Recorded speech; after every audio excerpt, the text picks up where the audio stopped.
Okay, folks, new top box. That's nice, but we're here to talk about the Ford. All right. So lately, in the past year or so, we replaced the sway bar links. We've done quite a bit of work to it. We changed the power steering fluid. It was jet black, and that looks pretty good. But we got a bad squeak, probably from a pulley. This is a 2006 Explorer Eddy Bauer, so it's a 4.6 liter 3-valve, and basically to get to the squeak we got to take this off, take that off, and this whole assembly pulls out. I've already removed these tubes from the air box. There are sensors that monitor them. The engine won't run unless they're connected. Actually, we did a lot on this, but this is the engine that is basically the family station wagon. It does everything. It's the grocery getter. It gets us to everywhere we need to go in the winter. We're in the mountains a lot in the winter time. It pulls the trailer with the four-wheelers and the dirt bikes. It is my vehicle to take the dogs to the woods, to let them run. It is everything. Put some new tires on it. We fixed the radio. The radio, another common problem in the Fords. Mercury's, I guess, is the same. It's typical 06. This radio was dim, and then it went dark, and we kept hitting it and hitting it. It would come back and forth. Originally I thought it was the dimmer, and this whole thing just pops out very easily. And I hit it with a product called Deoxit. It is awesome. It works really good in cleaning up oxidation on wipers that are on resistor springs like this. And the dimmer works great. I just have to replace a couple of bulbs in the dash. This entire piece just lifts out pretty easily.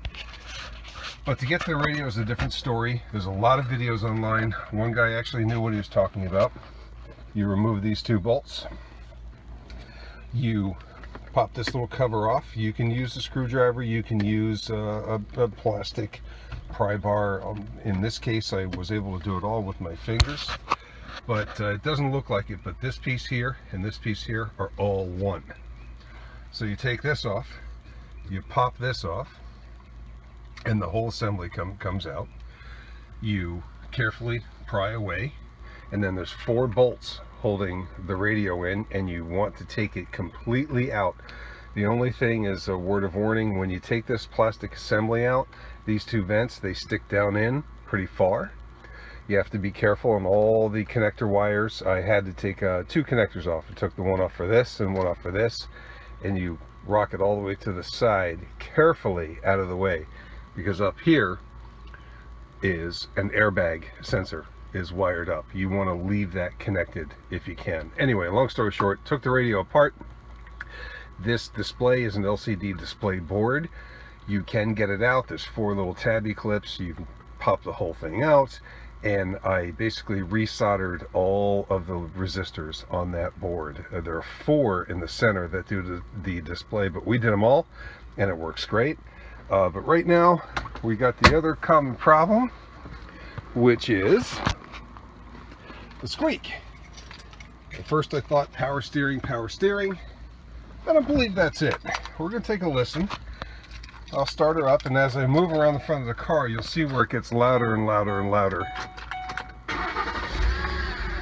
All right, that's the sound that a lot of guys hear. Everybody makes a video about replacing pulleys and pulley bearings. Well, this is going to be ours. Let's take a walk.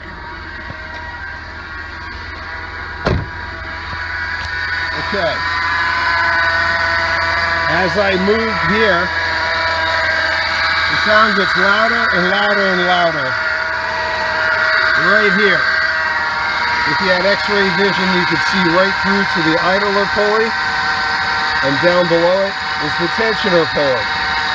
We're going to get the tensioner pusher off using our breaker pipe and a 1/2-inch ratchet, because I don't have a breaker bar in the garage right now. If I put my finger here lightly, I feel a little buzz that I never felt before. And we want to fix that, and we're going to. So we'll get to it. Alrighty, folks. We've got our 1/2-inch ratchet down there. I'll try and show you what's going on. Okay, this right here, where the ratchet is connected at the end, that is the tensioner. It's probably really hard to see, but there is a 1/2-inch notch that fits the ratchet perfectly, and you should be able to just pull it down. Yeah, but in this case, we're going to throw our cheater bar on. And this is an older engine, so we'll give it a little tug, and we're going to try and watch the belt. Yeah, see how it loosens like that, real nice and easy? Okay, so what I'm going to do is, I don't think I can do this with the phone, but I'm going to let go. I'm going to pop the belt off, and we're going to spin the pulleys by hand and see if we can find the smoking gun. All right, I got a feeling it's the tensioner, because this car was driven through a flood on a barrier island in Jersey back in January. We had to test out a new wind turbine, and I was driving through about 3.5 feet of water for about 2 miles. So the further down the components were, the more flushing they saw from the mixture of fresh and salt water. But anyway, I'm going to get this off. We'll check the pulleys and take it from there. All right, belt is off. Spin this guy. This is a fairly new alternator, and that feels absolutely beautiful. There's no problem with that. Spin the idler.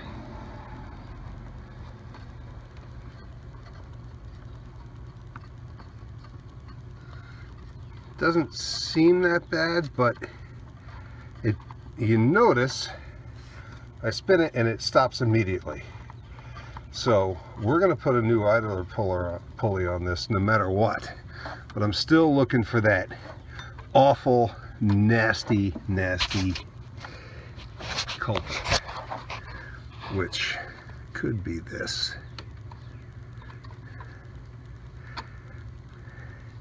Well, anyway, it's hard to hold it in one hand and keep checking, and I'm running out of daylight, as you can see.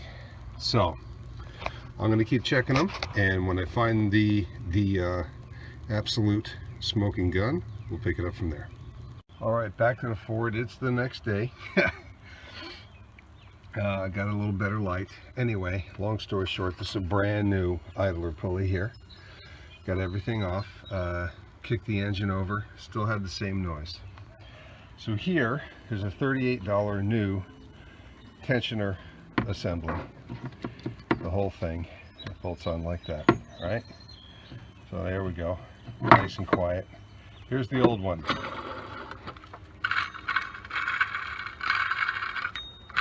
That is the culprit right there. It's loose, and that's making all the noise.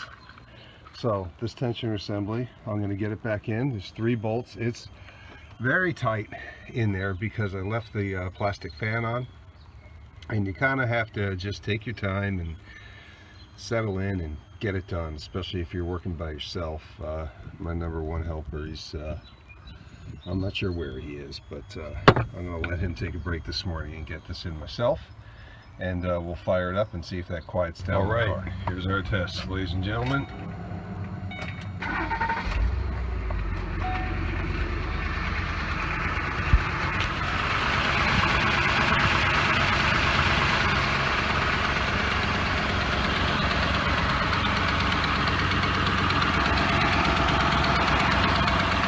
Nice, real nice.